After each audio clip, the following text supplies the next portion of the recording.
WWF King of the Ring, 1997. Why the f*** is Farooq in the main event? Why is Crush on this event at all? Why are the tag team champions facing each other? Why does Paul Bearer have red hair? A lot of questions that this show poses. But it's a good one, and hey, Triple H is finally out of the doghouse. Oh, he's such a lying But there's a lot to get into.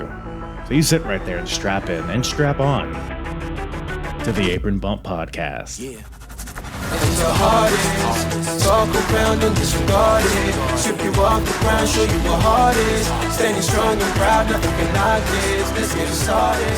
Yeah. What's up, everybody? Howdy. Welcome to the Apron Bump Podcast. I'm your host, the hardest part of the ring, Kyle. How's everybody doing today? Hope everybody's doing well. We got a little King of the Ring on our hands, ladies and gentlemen. King of the Ring 1997 from the World Wrestling Federation. Anything could happen in the World Wrestling Federation. That's what I've been told.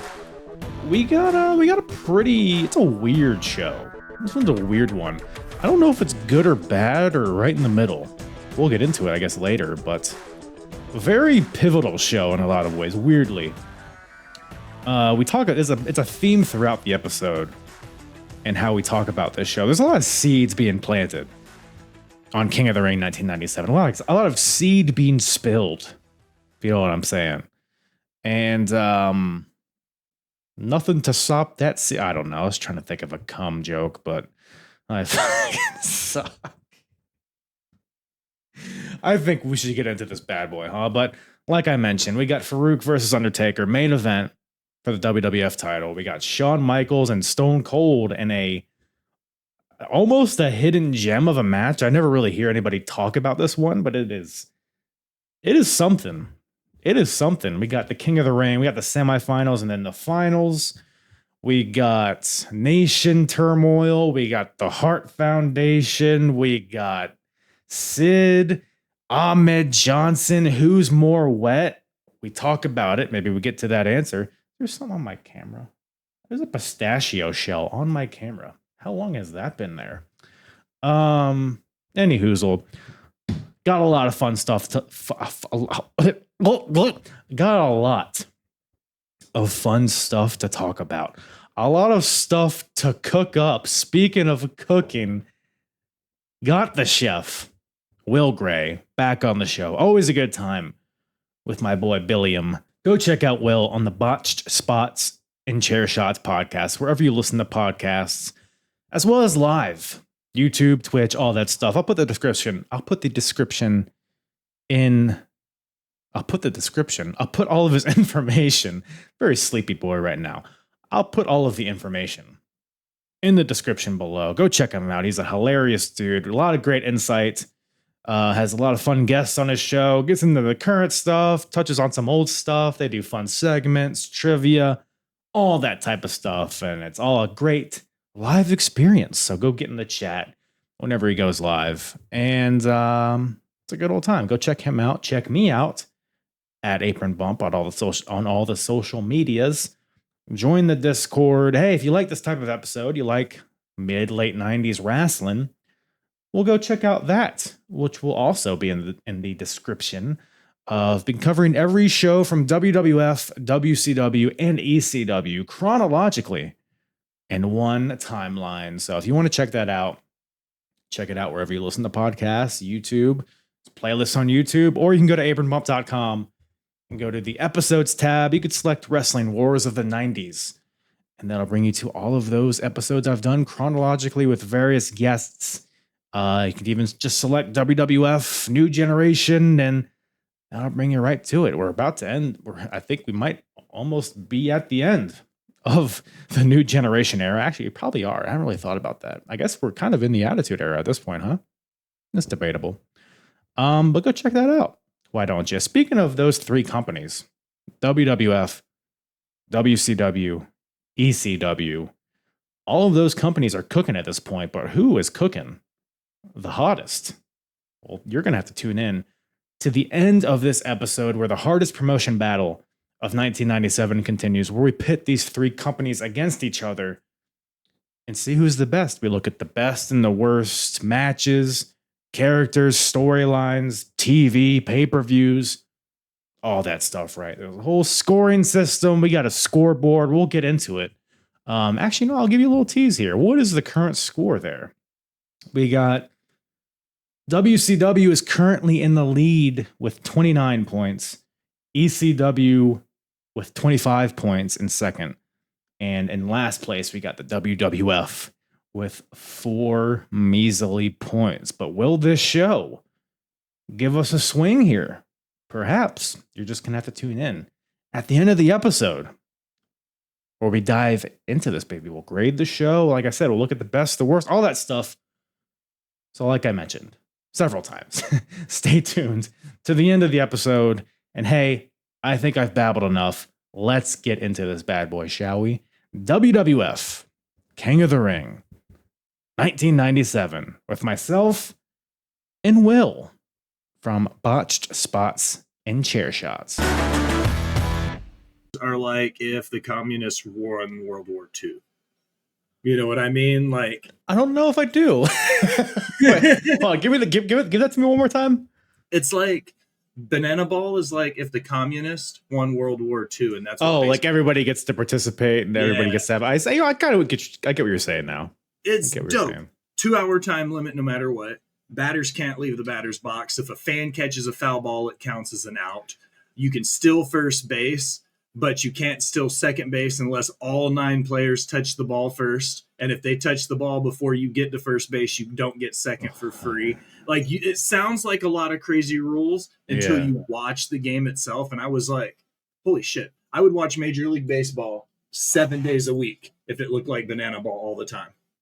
Because my wife's been trying to go, and tickets are super sought out. You got to win it. You have to get into a lottery to be in a lottery to get to, which I'm sure you know. I'm sure, is that how you got the tickets? No, the boss bitch, fortunately, has the big girl job, and her company has a suite. So we got to slide in. So we didn't have to go through the red tape. It kind of worked out in our favor. Damn. Well, I'll have to hit you up at some point if I'm ever in the area. I have to go see some bananas. She and I were talking about it on Saturday night. We were like, the company gets free tickets to every event that comes to Nissan Stadium because of the suite, right? So we were like, think about it in 2 or 3 years when WrestleMania comes to Nashville. The next time we get a big PLE at Nissan Stadium, she's only been with this company for a year, and she's finally moved the way up a couple rungs in the ladder where they came to her on Friday and was like, hey, you want these free tickets to see the Bananas play? Yes, we do. Damn, and those tickets aren't cheap either, man. That's crazy. Yeah. So it was a ton of fun. We will definitely be going back, sweet or not, because I would like to experience it in the crowd. Right. The chants and the screaming and the dancing, and there's so much involved in this show. Being in a box was almost like watching it on TV a little bit. You didn't really get to experience it as much. There were points where I wanted to walk out into the crowd just so I could be more of a part of it. Right. Overall, though, 10 out of 10, dude. We'll definitely be going back. Because you couldn't get anybody out from the suite, right? No. So, no, not a chance. Plus the weird, baseball diamond set up on a major league, in an NFL stadium. So, the right field fence was 50 feet behind the first baseline. But then the left field fence was from the 45-yard line to the goal line on the opposite end of the south end zone. You know what I mean? Yeah. So if you hit it to the right field line, you could hit a home run in 150 feet. But if you hit a home run going to the left field side, it would be 500 feet because you'd have to go the length of the football field. Right. Hey, if anybody can hit a 500-foot home run, it's those goddamn Bananas. Let me tell you. Dude, those guys are nuts. Doing backflips and cartwheels and shit to catch baseballs and I feel like it's almost bigger than the Major League Baseball. They put 70,000 asses in seats in Nissan Stadium, bro. Even WWE couldn't sell out Nissan Stadium. No, it's crazy. WWE did 48 when they were there for SummerSlam a few years back, and the Bananas sold out 70,000 seats. The Titans don't even sell out 70,000 seats. Well, I'll tell you what could sell out 70,000 seats is Crush versus Goldust. Am I right or am I wrong, William? There was absolutely nothing about that, and I can't even go on. I forgot Crush was even in the Nation of Domination. Like, rewatching this, I was like, Crush was in the Nation? Yeah, it becomes less and less white as time goes on, because I didn't know that they had PG-13 in there. They had somebody else. It was kind of a mixed bag of folks in the beginning, and as time goes on, we'll talk a lot about Farooq and his whole deal. They ain't never been a black champion, Vince. Why that is, or however he said it. That's not even an exaggeration, by the way. That's how he talks. No, that's exactly how it sounds. I'm not even. You thought Ron Simmons was in the room with us for a second. It sounded like he was backstage. I was like, "Holy shit, you got Simmons for this episode?" Damn. So, but yeah, King of the Ring '97, man. Just overall thoughts, vibes. I mean, did this tickle your pickle? Is your pickle untickled? Well, give it to me. When I look back at the Attitude Era, especially the older I've gotten, the more I realized, like, I watched that shit 90% of it with rose-colored glasses because I was teenager Will, like, watching it, and I was like, this is the coolest shit since sliced bread. Wrestling can't beat this. Now, 25 years later, I look at it and I'm like, this is really just a lot of copy and paste of what we're doing today in a lot of ways. Like, WWE hasn't really reinvented the wheel in a long time.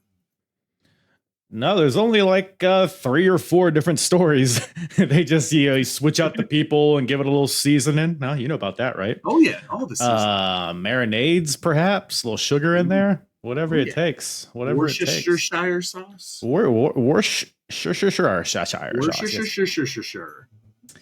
But this one, this was kind of a middle of the road show for me. It wasn't terrible. It wasn't great per se. There is some interesting stuff though that I haven't really, because I didn't watch '97. This is a little bit before my time, before I got into wrestling, and I've never seen this show, really anything from the show before. I knew who won the King of the Ring, but that's pretty much all the information. I didn't know Shawn Michaels and Stone Cold had a match before the WrestleMania match, so that was news to me.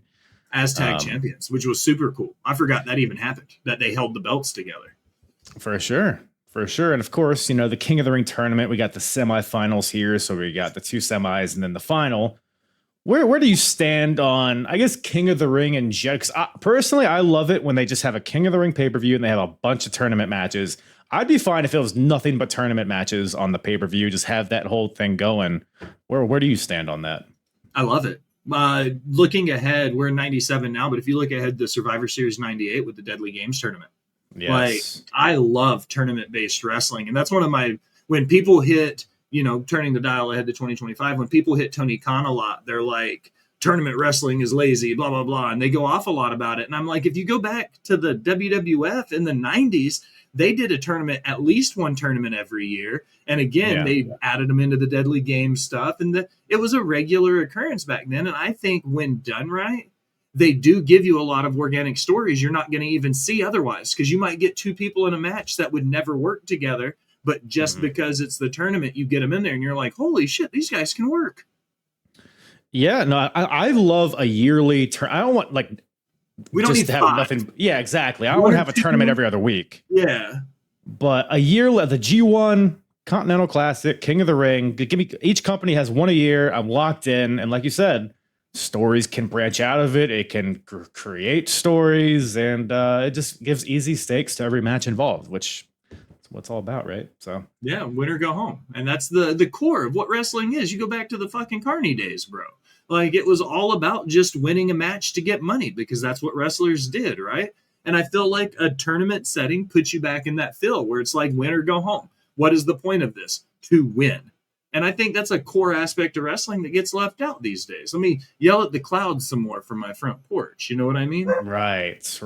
Well, I mean, you could also be fighting to prevent your manager from revealing a secret. You could fight for Black Power. You could fight for what else is on this card? I guess that's pretty much it, right?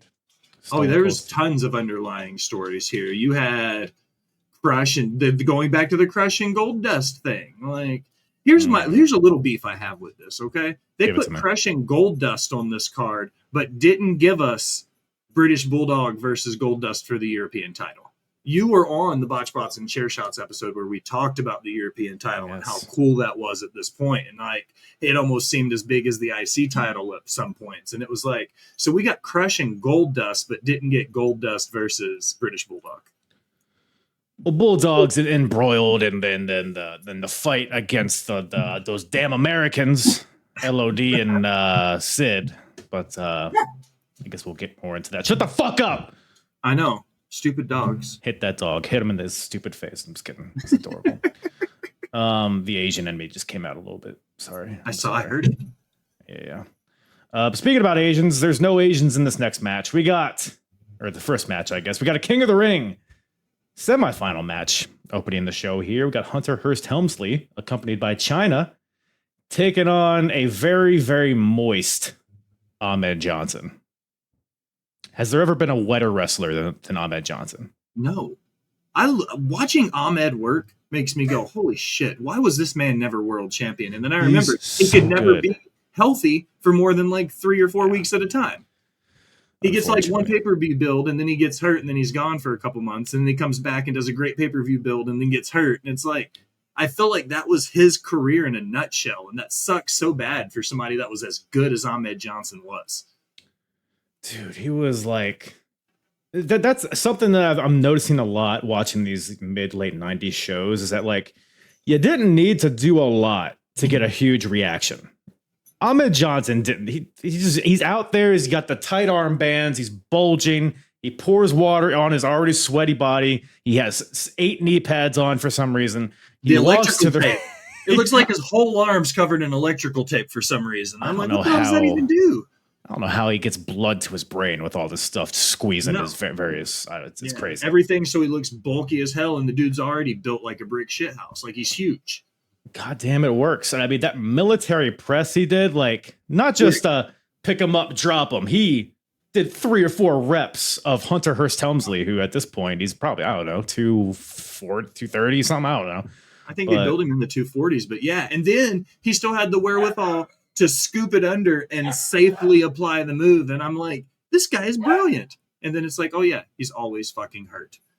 That's really it, I guess, at the end of the day. I mean, he's the charisma's off the charts. The crowd loves him. The music, the moves. It wasn't a ton of different moves he did, but everything he did, the crowd was super into. Pretty short match here, not a lot to it. The finish comes when Ahmed goes for the Pearl River plunge, but China distracts him, and Triple H takes advantage with a knee to the back and then a brutal-looking pedigree. Gee whiz, that was almost Paralyzed City right here. I don't know if Ahmed knew it was coming. Spiked him. So Triple H gets the win.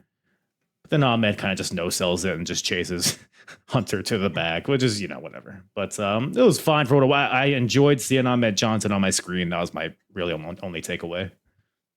When they move in the ring, something I noticed about it, and I don't know if the ropes were looser, if the guys are just bigger back then, when they would hit the ropes, there was one spot where Ahmed bounces off the ropes and he comes in for this huge elbow drop, and Triple H rolls out of the way. And when he hits the ropes, he's so big and he hits the ropes with such force, it looks like the whole ring moves. And I feel like we don't have that in today's wrestling. Like, the guys don't seem this big and powerful and menacing. And it might just be camera work. But I noticed it specifically in this match of how big they'd made Triple H and Ahmed Johnson look, just in sheer size. And I feel like that was super cool.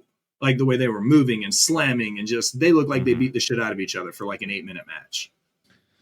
Those larger-than-life characters. Some may say that's a little more rare nowadays, but, they're here, they're queer, and enjoy watching it back. But speaking of larger-than-life characters, we got another King of the Ring semifinal match. Mankind versus your boy, Jerry Lawler. Right? Local boy, right? He's a local guy, right in my backyard. Right down the road is right there. He's probably in your backyard. Who knows? He literally might be home. Yeah, no, really. Is there an ice cream truck going by? He's probably there. But anyways, we got. By the way, one thing: the last match ended, and it was like right to the next match, which I like. I feel like not to bring it back to current day stuff, but I feel like it's just like 20. It's like a sitcom's worth of time in between matches. 20 minutes between matches, so they remind you of why you want to watch this match. Yeah, it's like you got me, guys. You already got me. Like, lay off. We got it. Merch, LFG, whatever. But so I enjoyed the pacing of this show, I guess in general. Just a little note I had there, but I really enjoyed the promos. Sorry to cut you off. No, I was going to ask you. Huge match, like Lawler or Mankind comes out and cuts a promo. Then they cut to the back for Lawler before his entrance. And it again goes back that whole like shooting as they walk through Gorilla after they do an interview thing. Apparently they were doing that shit in the 90s and I just didn't remember it. You know what I mean? Yeah. So I see so many of that, like I was saying at the very beginning, the cut and copy and paste from then till now. And it's like, I don't recognize that now. But now that I rewatch this old shit, I see that they're, what works. Yeah, no, it really, they made an effort to solidify what both of their characters were before this match. Mankind's an interesting one because now we're going down this road here because he comes in initially, this unhinged dude in the boiler room, squealing like a pig. And he had that whole feud with The Undertaker, which was great, but now we're kind of shifting away from that. And on the Raws leading up to the show, I don't know if you remember this is when they did all those like video packages, like the interview with JR and stuff, like showing him as Dude Love and referring to his Cactus Jack days, like, are really humanizing Mankind at this point. Part of me, like, because it would go on to work out for him, but also there's another part of me is like, you had something really cool, I feel like, with that initial Mankind character. What are your thoughts on them kind of making him more relatable to the audience here? I am a Mick Foley homer. In my opinions, Foley is my GOAT. He's my number one of all time, my personal favorite. Sure. That being said, when Mankind debuted in 96 in the brown suit, that 96 to 97 push, I always call it the Mason the Mutilator Mankind. Because when they brought him in for that first year, that's who they wanted him to be, was the boiler room, playing with rats, pulling your hair out kind of guy.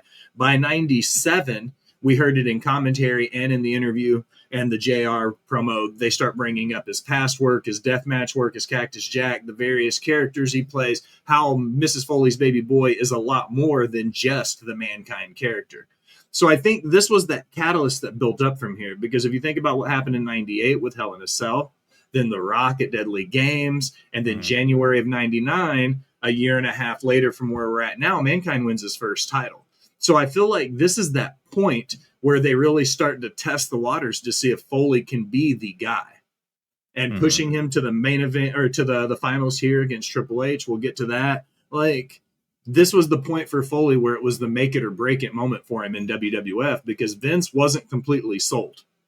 Vince didn't like his work. He didn't think that he needed that kind of stuff in WWE. And JR and some of those guys were like, no, we need this guy.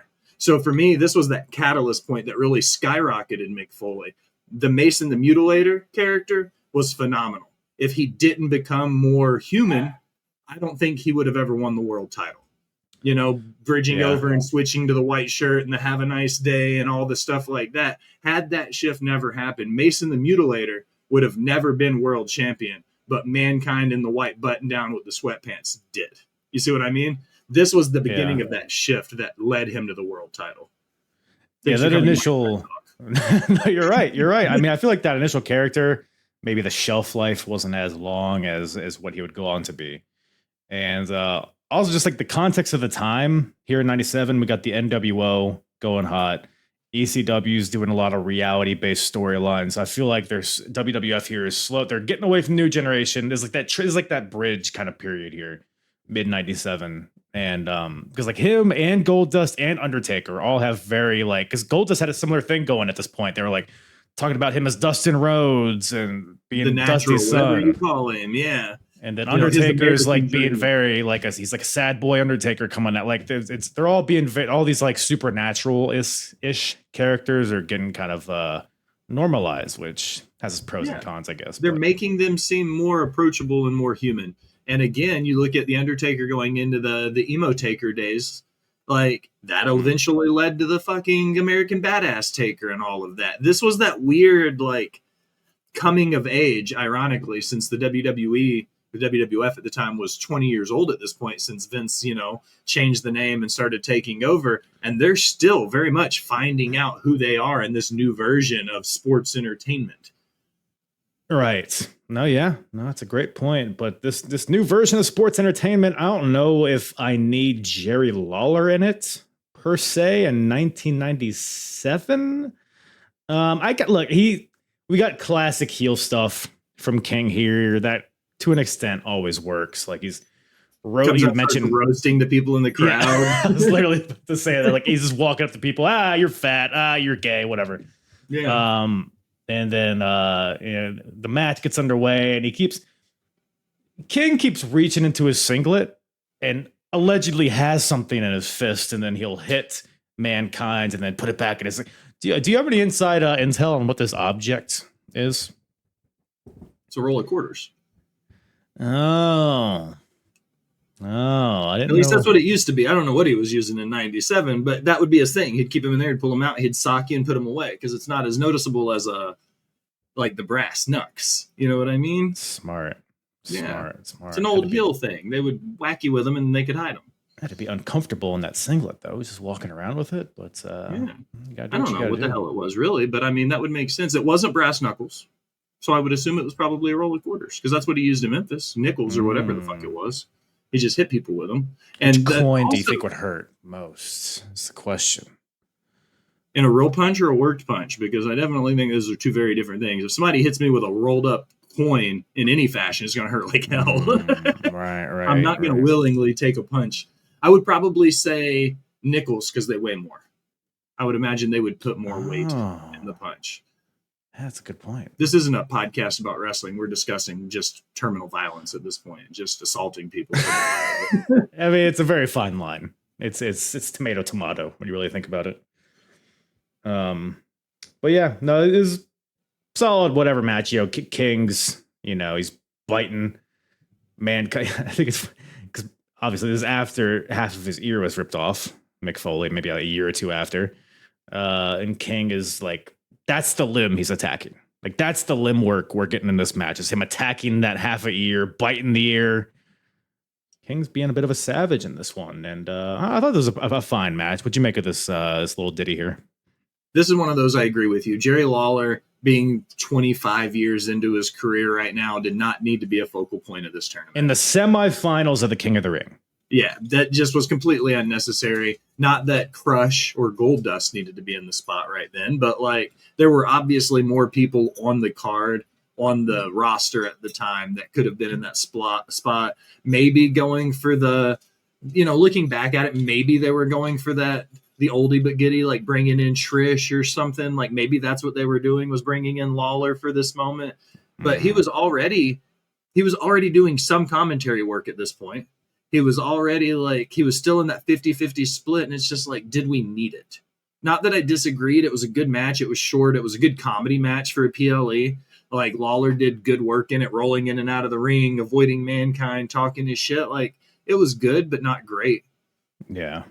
Yeah. I think it's like with this shift in Mankind going from heel to babyface, I think they just wanted a reliable heel, like somebody that they would know would get boos. So maybe that's the situation, but.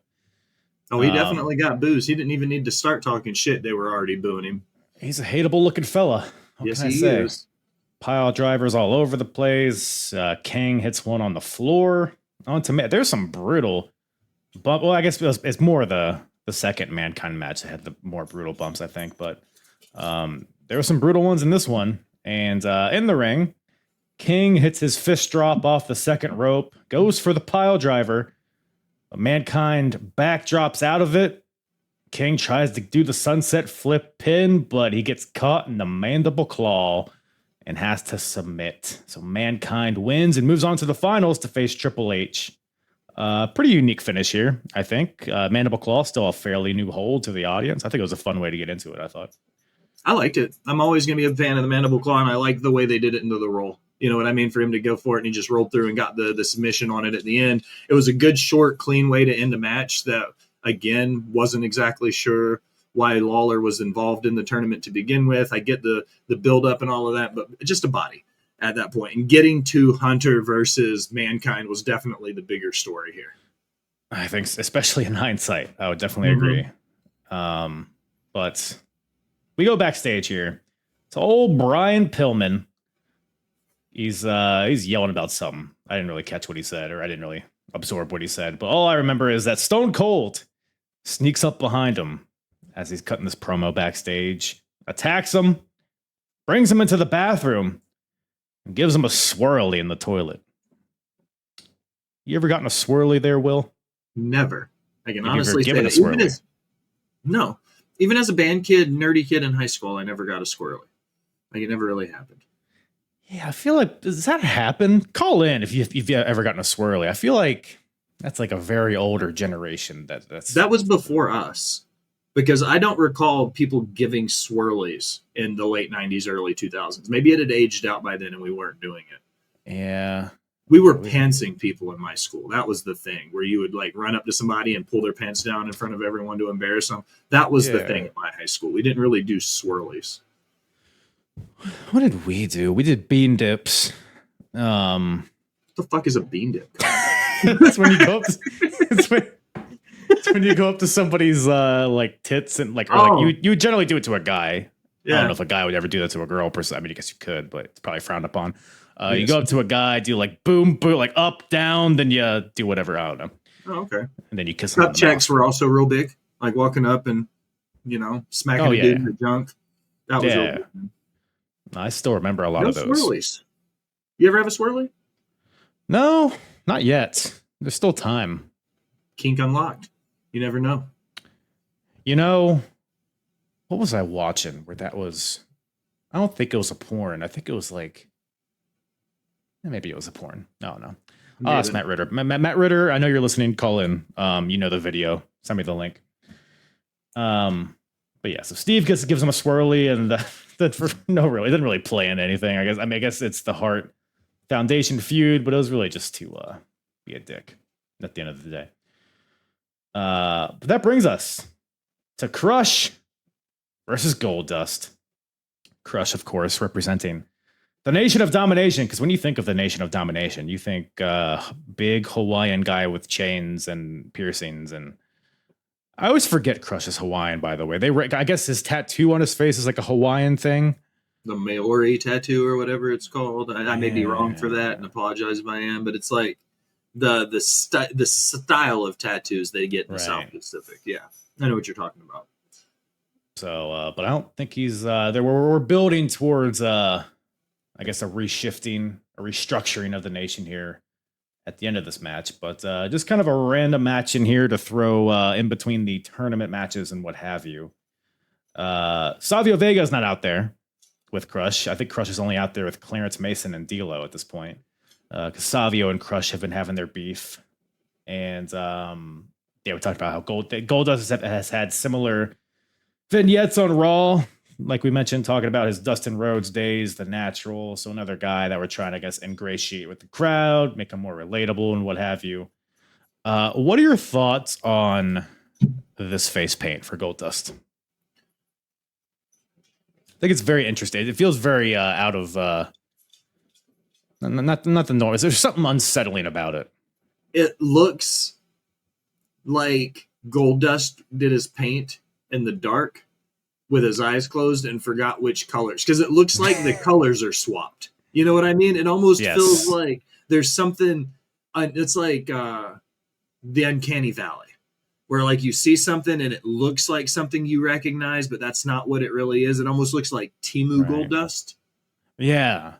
Like it looks like a ripoff of Goldust because it's so close and similar that it's just off enough that it's like, this isn't Goldust. This is just a lookalike.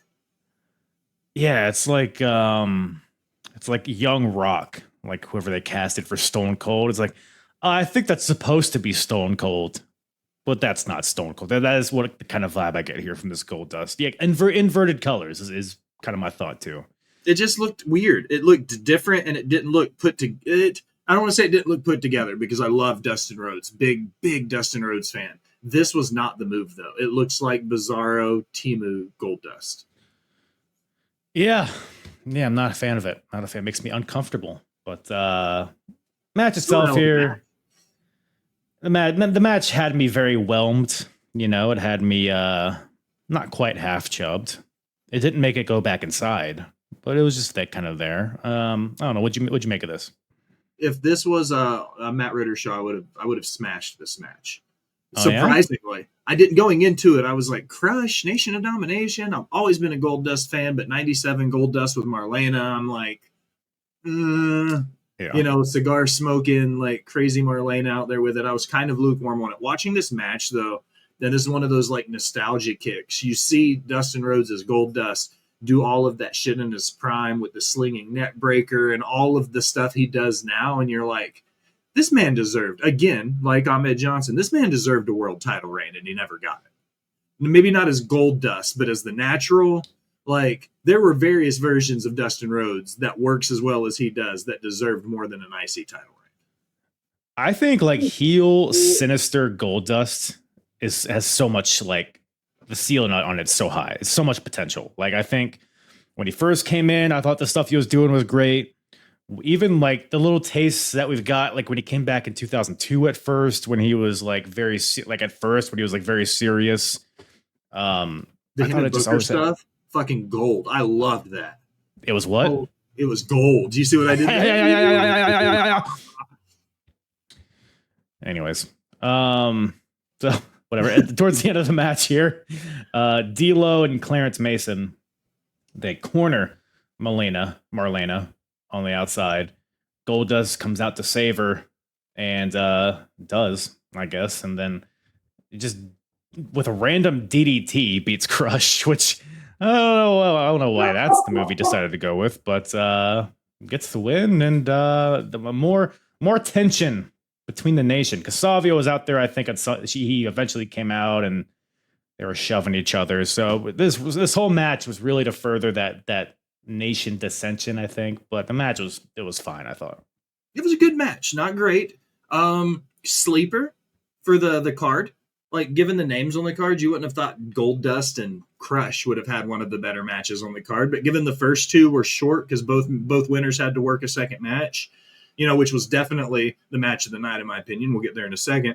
But, like, this wasn't a bad match. Like I said, I don't know necessarily why it needed to be on the pay-per-view, but, like, wasn't a bad match. Just good, not great. It seems to be the ploy for this entire pay-per-view there, Kyle. It's very top heavy, this show. I think it crescendos to the end. So at least that's something. I think we get a little better, or maybe not. I don't know. Let's see. Next, we got a 6-man tag match on our hands. We got the Hart Foundation, represented by Jim Neidhart, Owen Hart, and British Bulldog, taking on the team of Psycho Sid and the Legion of Doom. Who daddy? So Hart Foundation, they got a lot of gold. We got Owen with the IC title. We got Bulldog, inaugural European champion. And facing on some dirty Americans. I thought the energy to this match was fun. This match is pretty clunky, but it was in a way where I think it was just chaotic, and it had a lot of it had an energetic feel to it. So I was kind of a fan of this match. What did you think of it? I liked it. Good 6-man tag match. I love LOD. One of my favorite tag teams of all time. So seeing them do good work in 97, medium to good work in 97, that worked. Right. Psycho Sid's never wrong. Like, he's one of those guys, just about no matter what you watch him do, you're just like, this dude was just cool as shit, like, all the time. Like, yeah, I loved his character work. He was big, he was mean, he was menacing, and he was another one of those wet guys who always looked like he just walked out of the shower. Like, every single time he looked drenching, soaking wet. So going into the match, it was one of those 6-man, get everybody on the card, let them get their shit in and put butts in seats matches. And again, my whole stigma through this entire episode is it's the same shit they do today. You know what I mean? We just had one of these in what was it? Not too long ago we had it, and they're building now with like the random throw off tag team with Sammy and Jay and Punk versus the Heyman and the fucking Rollins guys. Like, I like it. I don't necessarily think that we could build entire stories off of thrown together 6-man tag teams, but in this situation it worked. Again, I think that Bulldog should have defended the belt in the first pay-per-view after he won it, though. No, I agree. The European title, I feel like, just fell off like immediately, which is crazy. Midian pulled it out of a work bag and was like, "Hey, can I borrow this belt tonight?" And all of a sudden, Midian's the European champion. You know what I mean? Like, it was for a belt to be as prestigious as it is now, looking back on it, like it was not treated as such in the 90s. No, not at all.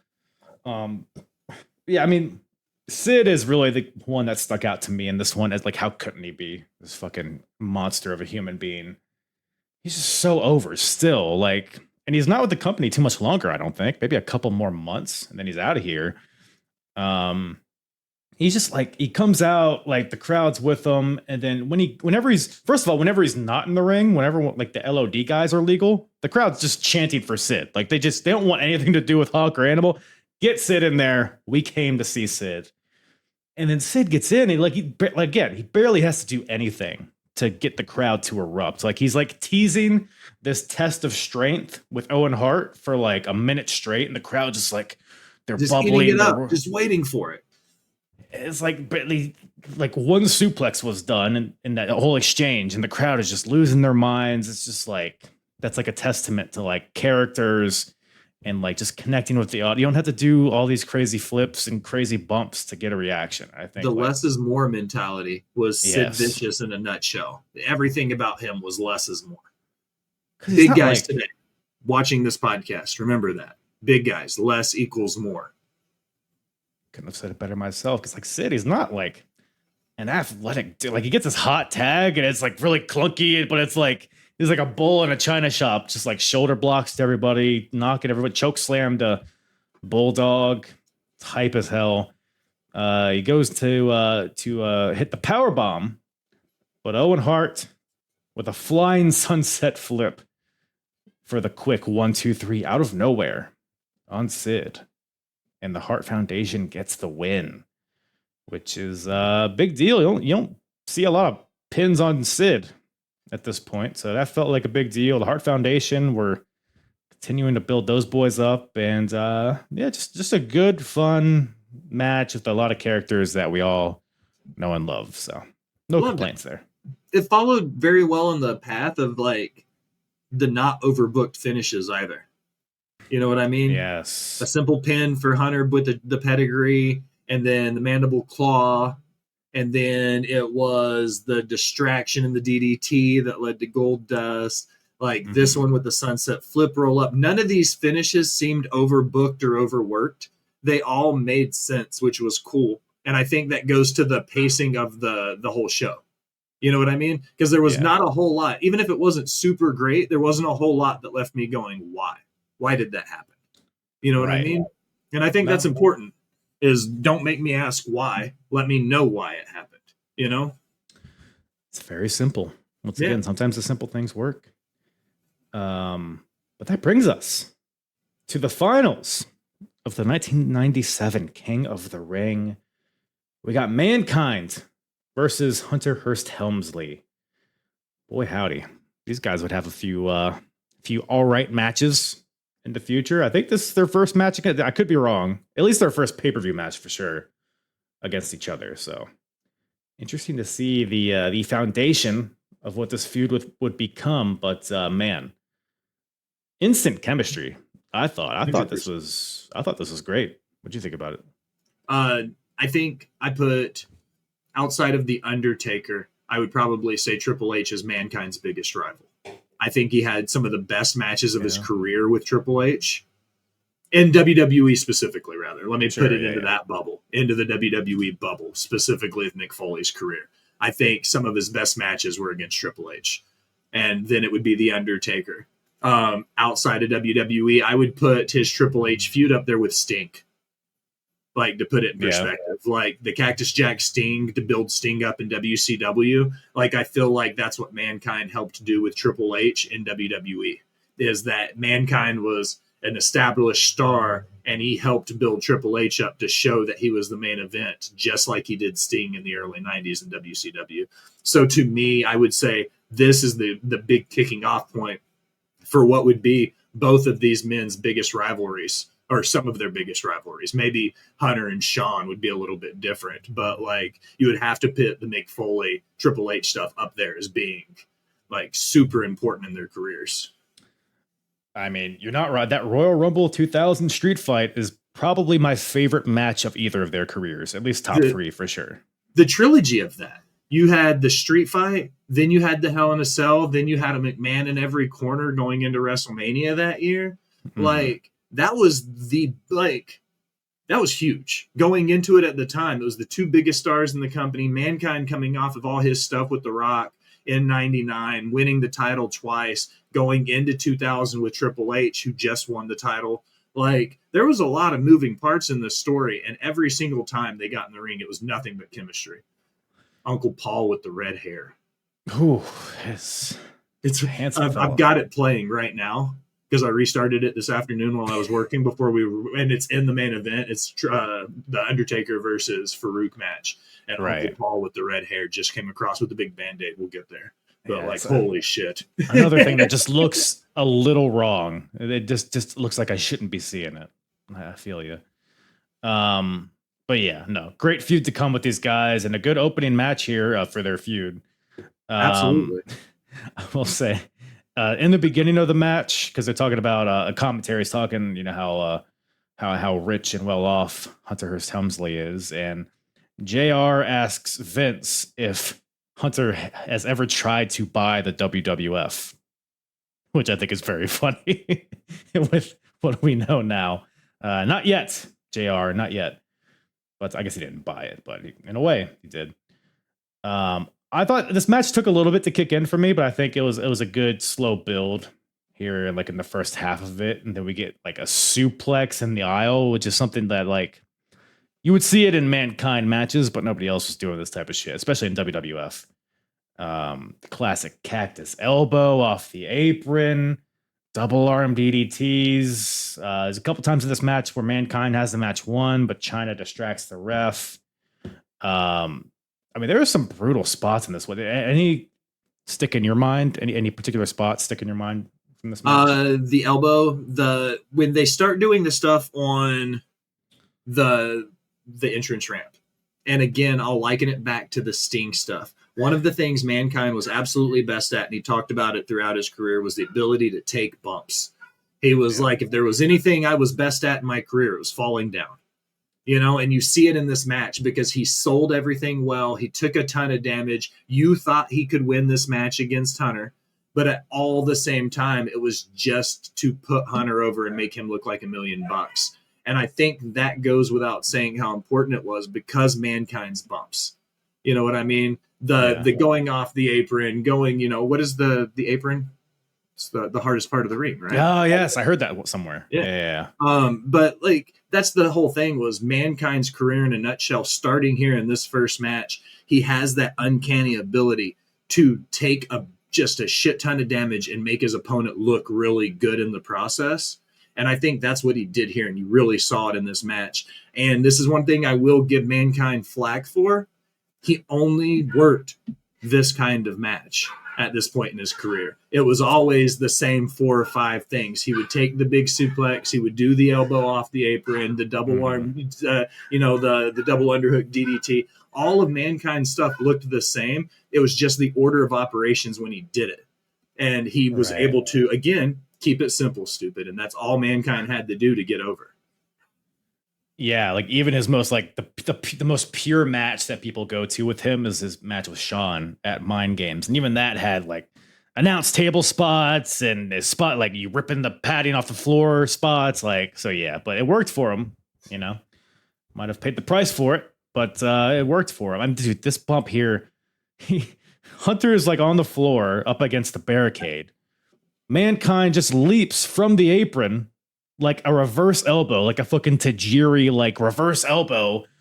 I don't know what he had planned, but he just goes careening into the barricade. And I don't mean like he lands on his feet and like kind of hits the barricade. No, he just plunges head first into this thing onto the concrete floor portion. Like this dude is nuts. Zero regard for his own well-being, right? I mean, risk reward. You reach that point, like Vince talked about it, or not Vince, sorry, it was Hogan, who always was like, I didn't have to, you know, prostitute my body out to we get already my got career. their money. Yeah.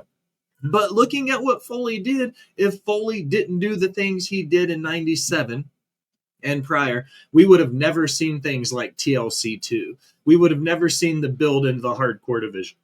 There was so much that happened because of the way this man wrestled and the style of wrestling he did that made it evolve.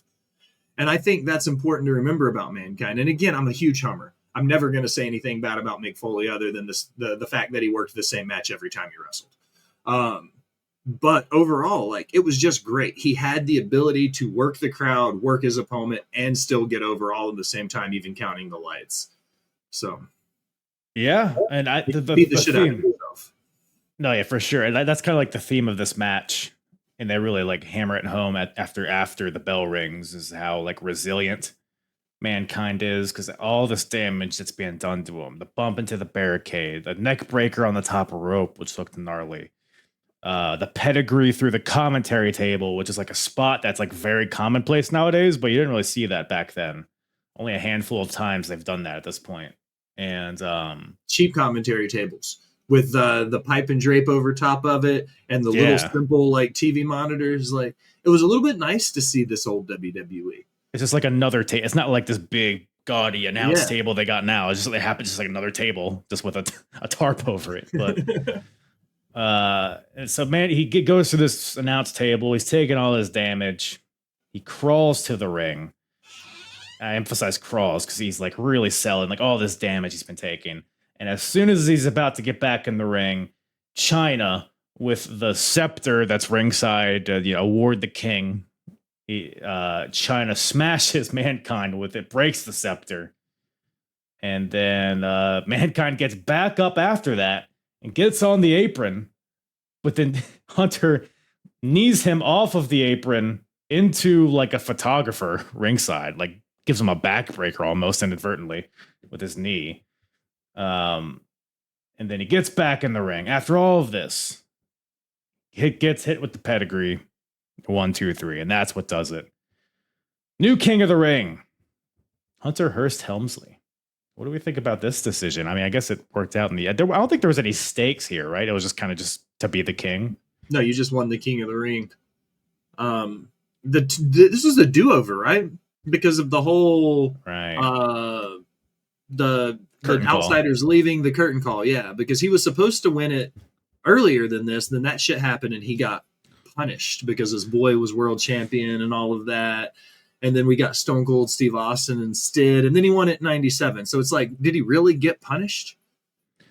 Man, that's one thing that I'm glad that I'm watching all this stuff for the first time. Most of it, like, I'm seeing a lot of things that the internet has just lied to me about for years.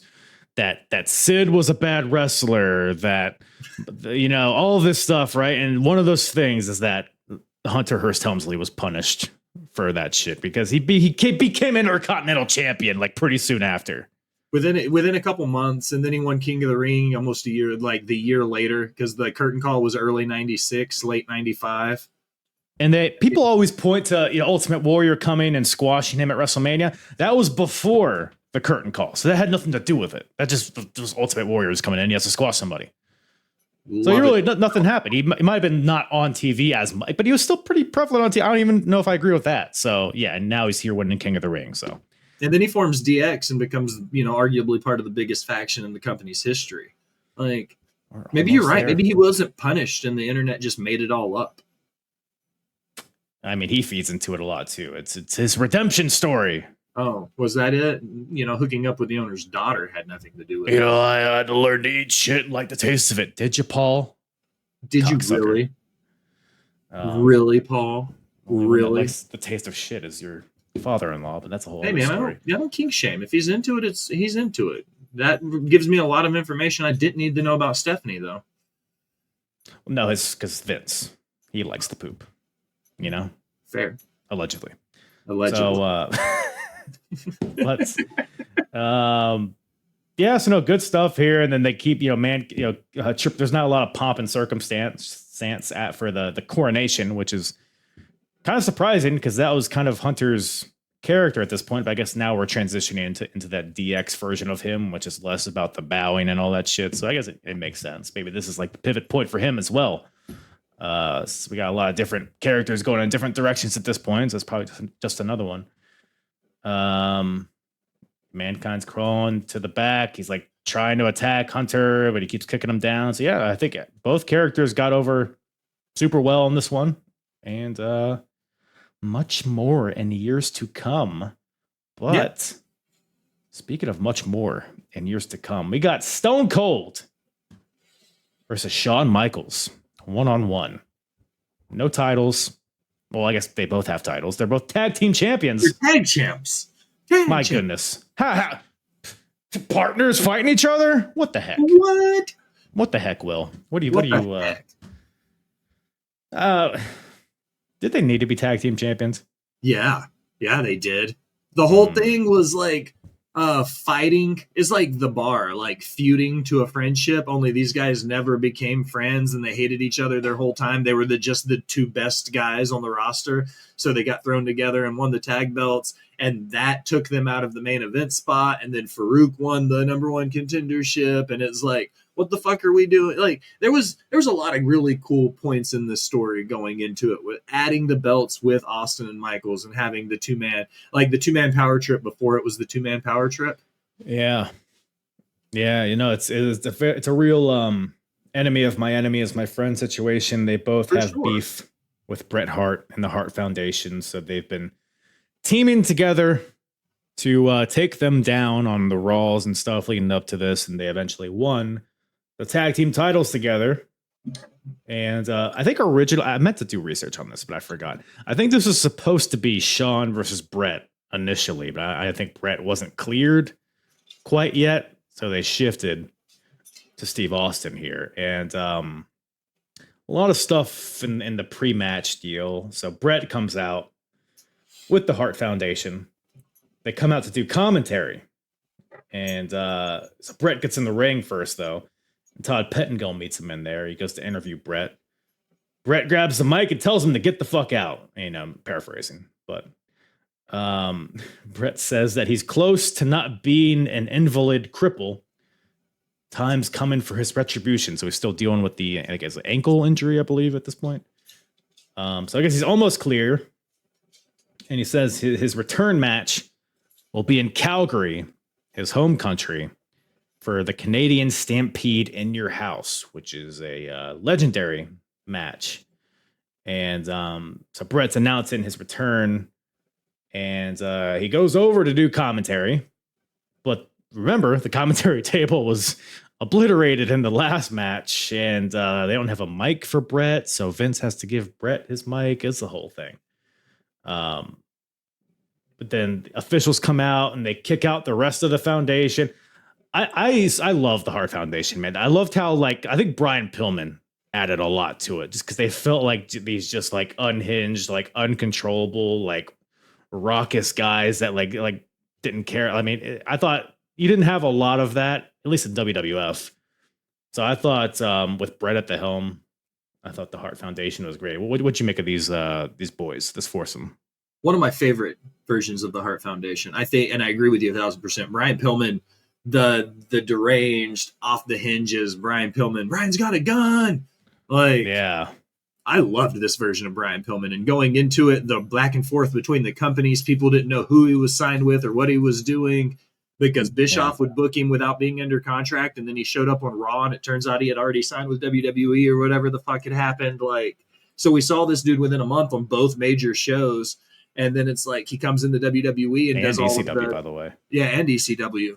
And he does all the deranged, Brian, loose cannon shit. And it was like another, looking back on it, where it was like just a really cool character. Like that may be my biggest takeaway from this pay-per-view, is how cool the characters were then. The in-ring work doesn't seem a whole lot different. It doesn't seem like we've evolved too much in 25 years. But overall, the character work in the 90s far surpasses the character work in 2025. I agree. No, everyone had their own distinct characters. It feels like, I don't know, maybe over time you just like run out of like characters to have. Everything kind of feels like a rehash or like just a different skin of a different character. But like, I don't know, man. Brian Pillman, he was a unique one. I wish we got to see more of him. Unfortunately, we wouldn't be able to, but Also, sidebar. Yeah. For the match at the Canadian Stampede, you want to know the 5 wrestlers that answered the call as a little tease? Tell me. Austin, Mm. Goldust, the Mm. Legion of Doom, Mm. and Ken fucking Shamrock main evented a Hell pay-per-view yeah. in 97. That's a team right there, boy. I mean, if you got, I mean, it's a United States team, I guess, is the idea, right? So, I mean, who else would you, 2 Texas boys. Where's Shamrock from? Do you know? I'm a guess. Nevada. He's from Reno. Is he? I would not have guessed Nevada. Mm-mm. He's one of those guys I feel like is from a different planet, though. So I can't really pinpoint. The parts unknown or whatever. Yeah. Yeah. The Bowery, perhaps. Yeah. I don't know. Something like that. Well, note here, JR, because after the Hart Foundation, they get kicked out. People, Steve Austin, Sean, they come out. JR says that Steve Austin has the personality of a rattlesnake, which I believe was the first time that was ever referenced. Number 1. It always takes the first one. Fun little nugget there. Did Sean seem out of it to you? Like, particularly in the promo before with Doc Hendricks? Because like in the match, like he's there, right? His athleticism, his timing, it's all there. But when he's talking, it's like this dude's he's not with it completely, I don't think. This maybe Shawn Michaels. And by that I mean he was on the peak of whatever drug he was using in 97, because that's exactly what he looked like. And I love Michaels. He's 5 months away from the Montreal Screwjob.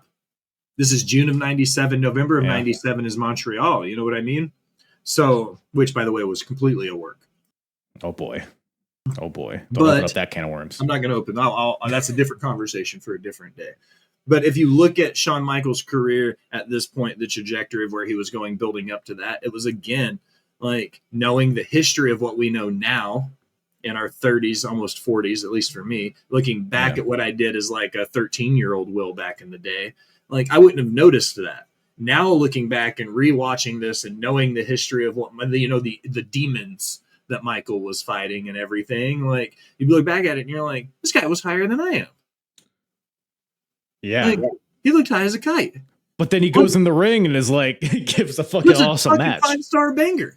You know what I mean? Like him and Austin never did bad work together. Dude, this match, because I've never, like, this match never really gets brought up by anybody. Maybe it's because 97 was so dense with like good stuff. And, you know, the Bret is like in between Bret and Austin and the Montreal Screwjobs. Maybe this gets like lost in the shuffle a little bit. I thought the finish, it was a non-finish, which I think ultimately takes it down a peg. I don't want to say this is as good as Bret and Austin, but there are a lot of parallels, I think, just in terms of like the energy of it. Like none of the moves are particularly like mind-boggling. It's a lot of brawling. It's a lot of the press onto the concrete after he ripped up the pads and shit. Yes. Like going back to the Foley stuff, some of those spots, if Foley hadn't have done stuff like that, like would we have ever seen Austin and Michaels do it? Because they did a lot of stuff on the outside that prior to 97, WWE wasn't doing a lot of. They weren't ripping up barricades and doing hard bumps onto concrete and shit. And 96 shows up, Mankind starts doing it. By 97, we see people like Austin and Michaels taking these hard concrete bumps. And it's like a little innovation. But this was the core Michaels match. If you look at 97 Shawn Michaels, he had the black and white gear on with the zebra stripes. Like everything he did it was almost like if by Montreal he was turned up to 11, he was at like an 8 or a 9 in June. You know, he was getting geared up to be that over the top bad guy heel in Canada. And I think this was that starting point, and this was the catalyst, and almost like a passing the torch in a way. Because after this, you would see the skyrocket of Austin again and everything that him and The Rock would do going into the late 90s and early 2000s before Michael's back injury and everything, before he came back in 01. Like, 97 was a hotbed for a lot of cool shit happening in wrestling. Yeah, no, you have your two biggest stars here, two guys that, like you mentioned, never did bad work with each other. I almost wish they had more of a substantial rivalry, but just where Shawn was in his career and the injury he was about to sustain a few months, maybe short of a year from now. Just a fun brawl. The crowd is molten hot for everything. These guys are just Stone Cold is red hot at this point already. People love Shawn. There's also Shawn's, he's had a few tag matches and stuff on Raw, but this is pretty much his return from losing his smile. So apparently he found it somewhere. So he's back. So all the variables here, plus the stuff with the Hart Foundation that kind of set it up, but the crowd's way into it, and so am I watching it. A lot of ref bumps in this one. We got Shawn whipping Austin into the ref, kills that ref, goes for the sweet chin music. Austin counters into a stunner, but there's no ref to make the count. What was his name? Nick Patrick? Isn't that the ref's name? No, he was Nick is in WCW at this point. It might have been Earl Hebner. Oh, maybe it may have been Hebner. The king of ref bumps were in the 90s because they were all doing killer work. I don't know why I thought Nick Patrick right off the rip. He was still at WCW. But they were all taking really good ref bumps. Yeah, I mean, we're entering an era where you need to. In the 90s. I mean, to this day, we're just fresh off the heels off of Orton versus Cena, where goddamn every ref in that, that area code was knocked out. Yeah. People in the back are just laying out for RKOs and Randy's still in the ring. They're not sure what the hell's happening. I don't even know who that guy is, but he's taking an RKO. Fuck him, I guess. But Austin goes to help this ref up. Or at least you're led to believe that, because then he stuns the ref, which I'm howling laughing at this point. It was just, the timing of it was so hilarious. It was so unnecessary, but it just fits in with, he's a rattlesnake, as JR says. So he stuns the ref, but then Shawn's back up. Sweet chin music hits on Austin, but of course there was no ref. But then there's a new ref, finally. But then he runs right by the pinfall that Shawn has to go check on the first ref. I was like, I feel like the order of operation, I feel like you make the count and then go check on the other. I don't know, maybe I've never you gotta check on your boys, man. Fallen homies or whatever, right? You can't make the count and be just look to the right. I guess you gotta be like, Earl, you good, bro? I mean, 3 seconds and then you can go. You can take the 3 seconds. What difference does 3 seconds make? It's what are you gonna do? You're not, doing CPR. You're just, hey, tapping on his back. You think you're gonna fucking help, Tildo? Actually, I think it was Tim White at first, because Tim White. There you go. That's who I'm thinking of, anyways. Yes. So Tim White was the first guy that got knocked out. Kyoto is the second ref that comes in. Breezes by Shawn to go check on Tim White. Shawn responds as he should have. Sweet chin music to Mike Kyoto. Fuck that guy. He's out of here. Tim White then recovers, though. Eventually, makes a slow count for a 2. And then Earl Hebner comes out to scold both Steve Austin and Shawn Michaels, because they both have done their respective finishing moves on different refs. And then he calls it just a double DQ, which, in hindsight, probably justified. I mean, you can't just be beating up refs, on purpose. That feels like it shouldn't fly. So a disappointing, result on a pay-per-view, but I thought the match was really good, and I think it kind of fed into the stories. So I didn't hate it. I would have liked to see a definitive finish, but as tag team champions, I guess you want to keep the idea that they're on equal footing. And I think the story was that they earned the respect of each other because they walked out with each other. Even though they were jawing back and forth, they walked out with each other. So in their own way, they showed their respect for each other. So overall, I thought this whole package, good, solid package, good bulge. It was a great bulge. This was definitely more than a little bit of a chub. I love watching this match specifically, going back and seeing it was super cool to be able to see. And like you said, this is a lesser known pay-per-view. This definitely isn't a WrestleMania. It's not even a SummerSlam match. It's King of the Ring. And they still put on a 5-star banger like they were at the biggest show of the year. And that says something about their workload as workers in 97. They weren't scared to put on a banger. Yeah. An unsung gem, I would say. Absolutely. I feel like it's worth anybody going and checking it out if you have not, as I had not. So, but that brings us to the main event.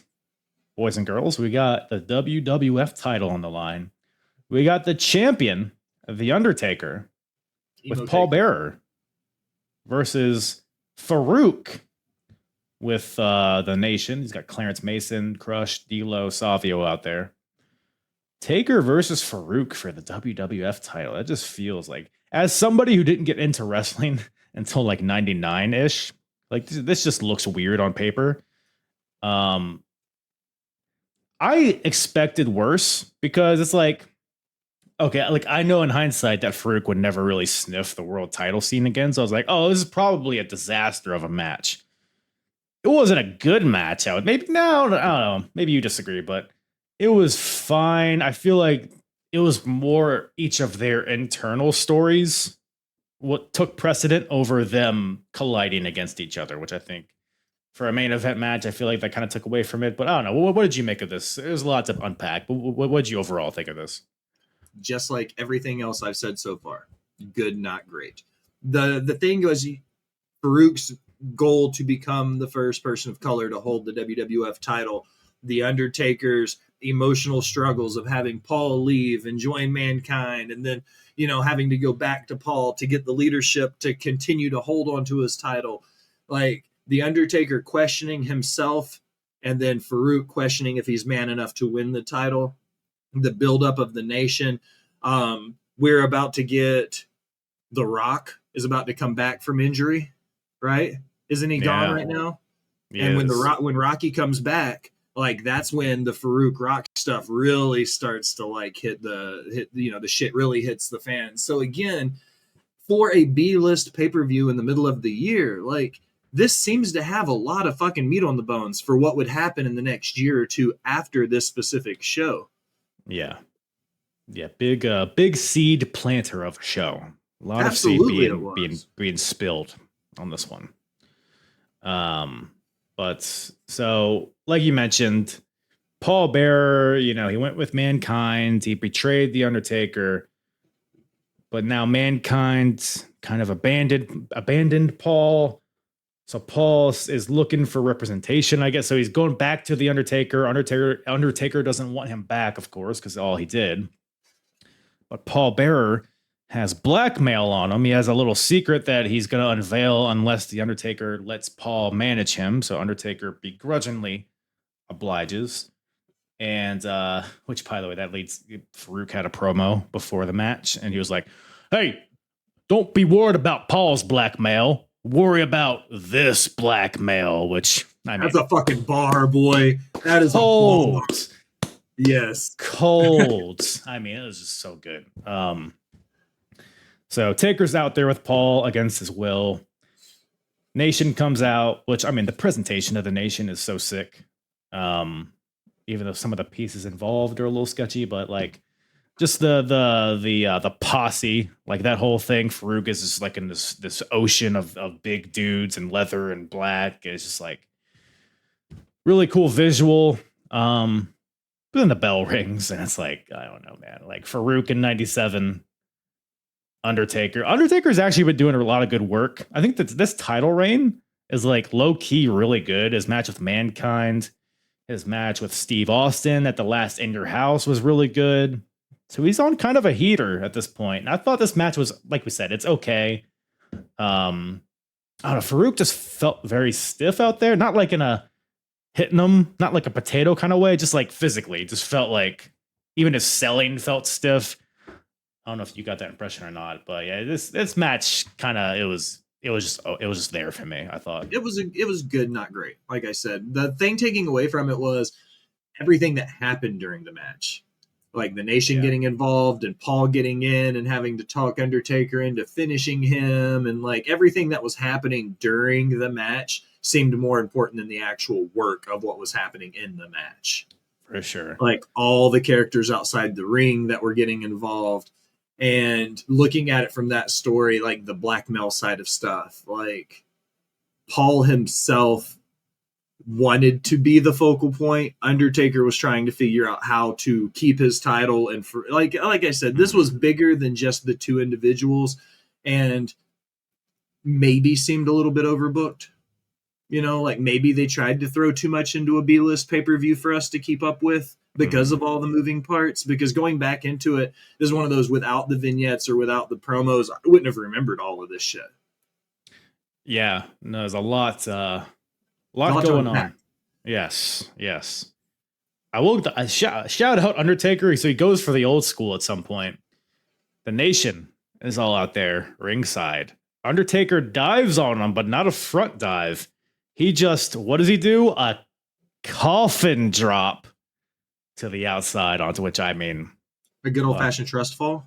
Trust Fall Jones out there just leaping onto the Nation, taking You them gonna out. catch a 6'10", 350-pound dude? You gonna stand there and just like catch him?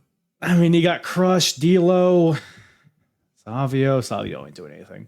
D'Lo's not very tall. D'Lo can't be more than like 5'8", 5'9". But he's stout. Like He he's like a stout. tree stump. Like you're not gonna move that. You know what I'm saying? Let's see how tall D'Lo is. Especially at His real name is 97 DC. here. I didn't know that. 6'3". I was way off. He's I guess he's always surrounded by big dudes, so you don't really realize how big he is.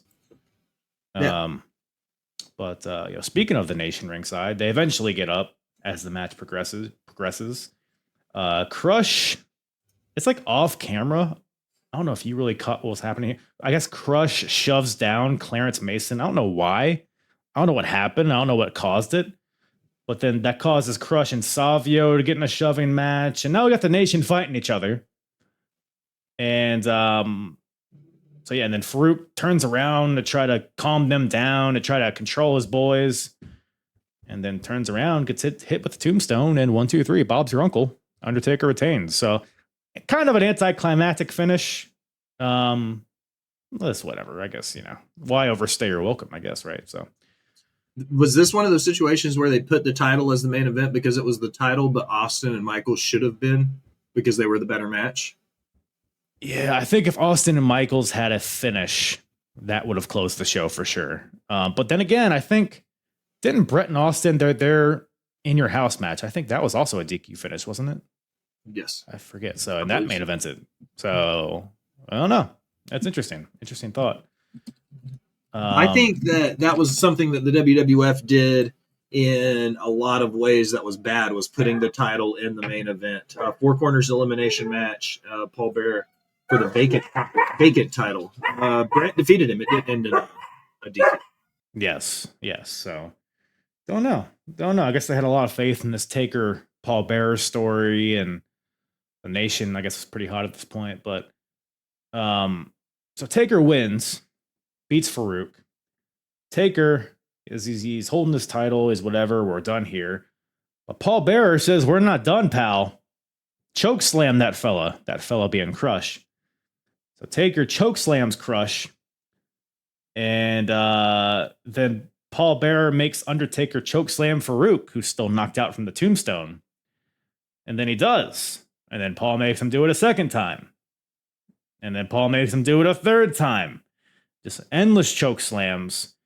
And who makes the save? None other than Ahmed Johnson. The fuck is going on here? Ahmed Johnson and Farooq, who have been feuding for a year at this point. Now Ahmed is saving Farooq. By golly, what do we have here? What incarnation is happening here? Is this Ahmed joining the Nation, perhaps? Watching this, I was trying to rack my memory. Did Ahmed ever join the Nation? Was my question. Because I couldn't remember. I apologize for the dogs. No, you're good. They are not Nation fans, I guess. The dogs are not fans of the Nation of Domination. That is for sure. I think that era is a little cloudy in my memory, but I believe at least he had to join. It was like when Cena had to join Nexus. I think it might have been one of those situations. I think they might have tried Ahmed in the Nation right before he left. I don't totally remember the series of events there, but I guess I'll get to it eventually. But trusty interwebs.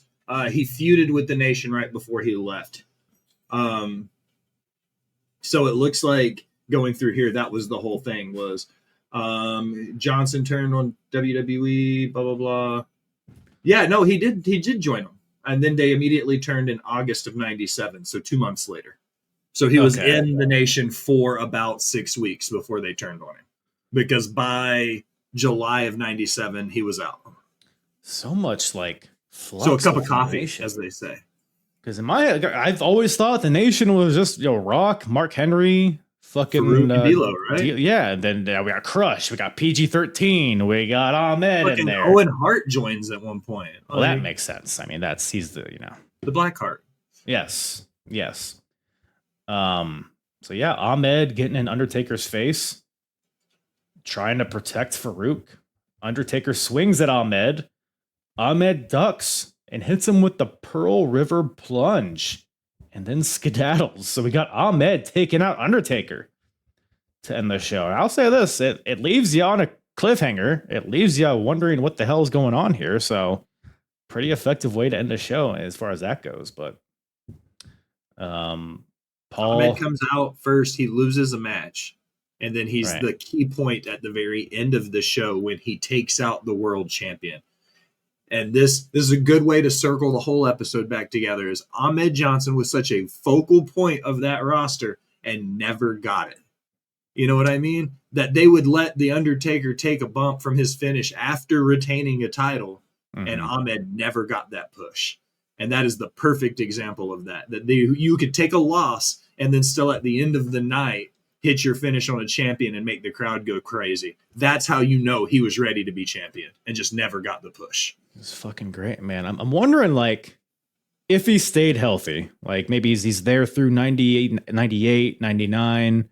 Like, does he ever get that? Well, like, where does he slot in? Like, where does that, like, who doesn't get the world title? And Ahmed does. Like, does he slide in, like, 98 against Austin or something? Like, I don't know. Where would you think?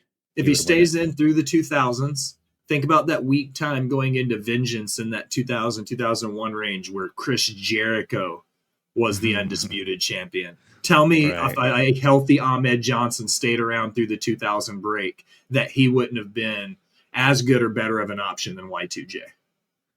You know, it's funny, like 97 to 2000, like in my head feels like such a long time, but like that was like, yeah, it was like a snap of it's like literally a snap of the fingers is the way it feels. Because looking back at it, you're like, this is 97 and we're less than a year away from Mankind getting thrown off the top. We're less than 2 years away from, you know, all the Rock Austin stuff building. We're 3 years away from the first TLC match. And all of this is like in this nice, neat little WWE box that just gets fed to us over the next 4 years. Dude, Ahmed Johnson would have thrived in like 2004 SmackDown.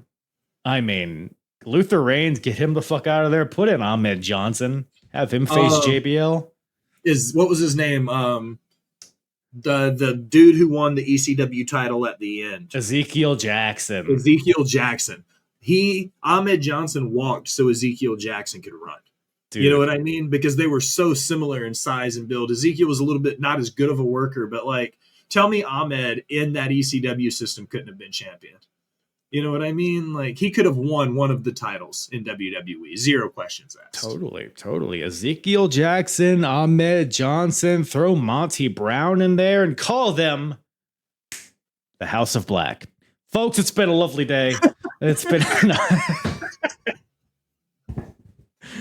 Oh, geez. No, geez. But that one got me. Yeah, he's a special one. He'll have a nice little WCW run, though, right? That went well, I think. Oh, totally well. 100%. Right up there. Well, speaking of I think King of the Ring was a pretty well pay-per-view. It wasn't well done. Well done is not a good thing, so I guess that wouldn't be the good. I was trying to bring it back to food, but it didn't really make sense. It's a very medium pay-per-view. Right down the middle. Just about everybody would like it. There's not a ton of people. Like, if people like medium rare, they're still going to eat a medium. Most people who like medium well will still eat a medium. It was a medium pay-per-view. It was good and receivable for everybody in wrestling. Even if it wasn't the best. Yeah. Still digestible for everybody in the masses. If you had to give this show a grade from 0 to 100, what do you think you would throw at it? 50. 50. All right, here, let me bring up the other scores that I've given to the 97 shows, just so you can see, like, in relation to other shows, if you remember any of these, just so we could be weighting on the same scale. Let me share this. Bang, bang, boom. Bob's your uncle. Share. All right. So we got these scores here. So 50 would be a low score in terms Okay, of looking at the way they're weighted here, I would definitely put this. Like if you're looking at like The Last in Your House was a 71, but Revenge of the Taker was a 53. Let's say like 65 then, because I feel like the Barely Legal at 76. I feel like looking at some of these, WrestleMania 13 only got a 73. Yeah, I would definitely say 60 to 65 then, looking at this rating, seeing how they're weighted. I think that's pretty fair. I think that's pretty fair. Definitely not the worst, but definitely not the best. But Sold Out 97 was definitely a 52. I would have scored that one pretty low. Well, you know what I give 100. What is your 100? William Gray. Botched Spots and Chair Shots. Rivet God, City Radio. Oh, 100, 1,000. Breaking the scale. Just right here. Just Come making on me now. blush. Come on now. Always a pleasure having you. Where can everybody find you, taste you, smell you, and stick their finger in your belly button until liquid comes out? You can do all of those things on the OF, but in all seriousness, if you want to find me elsewhere, check the link tree at the Will Gray. You'll find everything I do for Rivet City Radio, Botched Spots, and Chair Shots. If you go to hotlikesaucebarbecue.com, you will find all of my barbecue. What is that called again? hotlikesaucebarbecue.com. I might throw a purchase your way. I like a little barbecue sauce, smother it on my naked body, and see where the night takes me. I would love to smother you in barbecue sauce, Kai. 100%. Once again, thank you to William Gray from Botched Spots and Chair Shots for returning to the show. Always a good time with my boy Billy. Go check out Rivet City Radio, Botched Spots and Chair Shots, wherever you listen to podcasts, as well as live on YouTube, Twitch, Touts, all that shit, right? All that stuff is in the description below. Give them a follow on the socials. Do the same for me. Hey, you know what we got to do is hit that goddamn jingle, Bartholomew. WCW, ECW, WWF, who's the hardest promotion? Eric or Vince or Paulie? I think we can agree, though. Hack Myers is the shit. Alrighty then. The hardest promotion battle of 1997 continues. We got WWF, WCW, ECW. Which company is better? Which company is hardest? At this point in time, June of 1997. Let's see. But first things first, well, just one more time, a quick recap of the score as it stands right now. WCW with 29 points, ECW with 25, WWF with 4 points. Let's see here if we have any changes here. First thing we got to do is grade this show. So we go over to by the way, if you're watching on YouTube, I'm sharing my screen. You can follow along visually if you want to, if you're listening in audio and you want to switch over to YouTube, go ahead and do that. Give the video a like, subscribe, a comment, all that stuff, right? If you're listening in audio, I'll walk you through it as well, though. So we grade this show from a scale of 0 to 100, as me and Will did towards the end of that episode here. We were thinking 65-ish. And as I'm looking at this right now, I think it's somewhere in that ballpark, right? Great American Bash got a 71. The show, is it better or worse than Great American? I think it might be slightly worse. Slightly. Very slightly. Final Four got a 60. I think it's closer to 60 than 71. Maybe. I think 65 is pretty fair. I might even... the front half of this show is a real, like, drag. Not even really a drag. It's just like nothing's happening, it feels like. I'm going to say 64. I think 64 feels right because Shawn and Austin was a great match, but it had a non-finish, which kind of made sense, but it's still like it's pay-per-view, not like, I don't know. There's a lot of good story progression, but just as a show in a vacuum, I think 64 is pretty fair. So we refresh this. And so WWF is still in last place in terms of average score. So we total up all the averages of each company and their scores. ECW remains in the lead in terms of that. They have an average score of 75, WCW with 72, WWF with 63. So we go over to the overall scoreboard here. ECW maintains that 15 points for having the highest average pay-per-view. And it's not all pay-per-views. It's all average, Super Show, PLE perhaps. So ECW keeps those 15 points. So no changes to the score. I'm gonna say this. So this overall section we got here: best TV, best in-ring, best out-of-ring. So this show was only like a week. I think it was actually before Great American Bash. For whatever reason, I did Great American Bash first. I don't really know why, but that I say that because I don't think any of these categories would change. Right now, we're tracking best TV, best in-ring, and best out-of-ring as WCW, which I think Nitro is just super hot at this point. I think a lot more happens on Nitro than Raw or, ECW hardcore TV. It's very hit and miss. Sometimes it's just highlights. Sometimes there's like good promos, and sometimes it's kind of a hodgepodge of stuff. It's not very consistent. Whereas Nitro, I think it's, for better or worse, it's very consistent. So it's an easy watch. Nitro is. So I think WCW maintains best TV. In ring and out of ring, I think WCW, what it has top to bottom a well-rounded grasp on the in ring and the out of ring.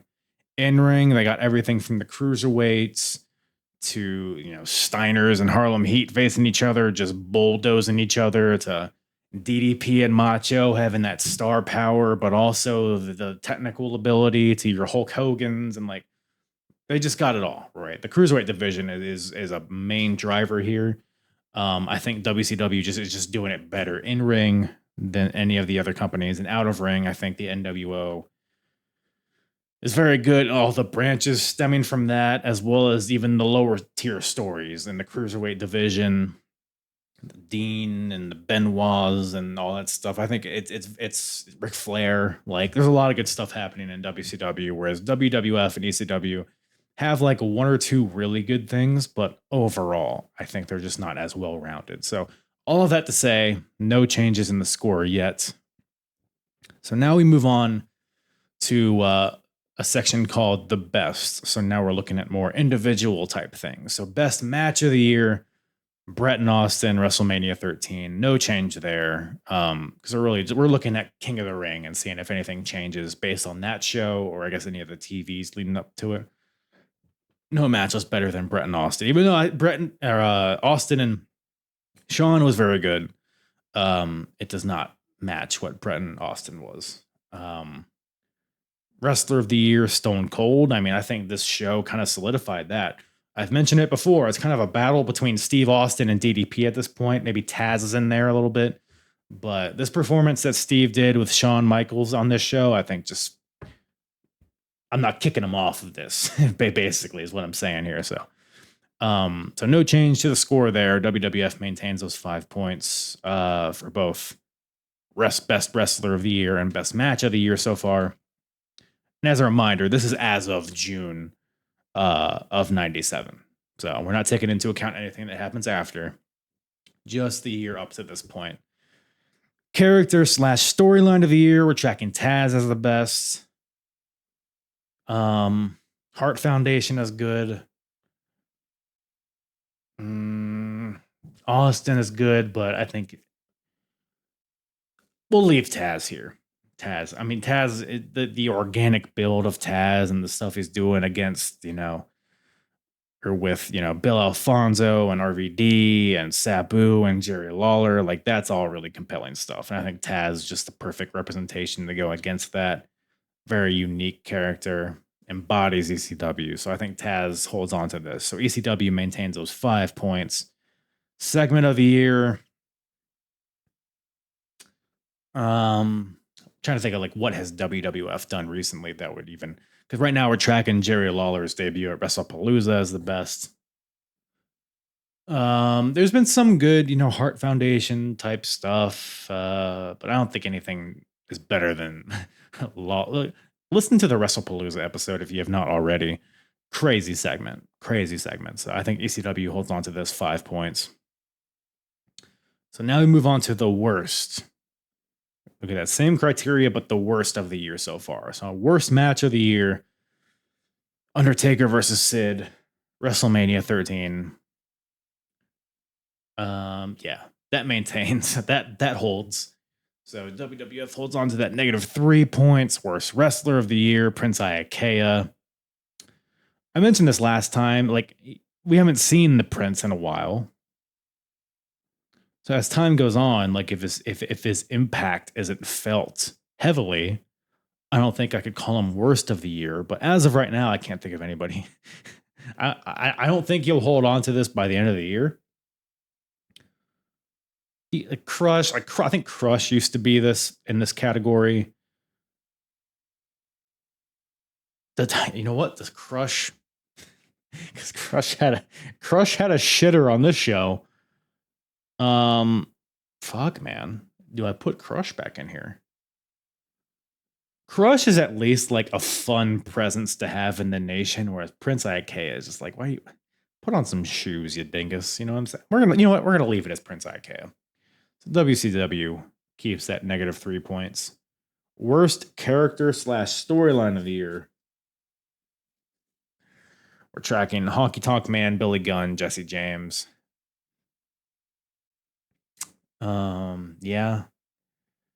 Yeah, I think so. I think that holds. So WWF holds on to that -3 points. Worst segment of the year: Miss NWO. Boom. So no changes, I don't think, right? Yeah, no changes this week. It's a quick turnaround.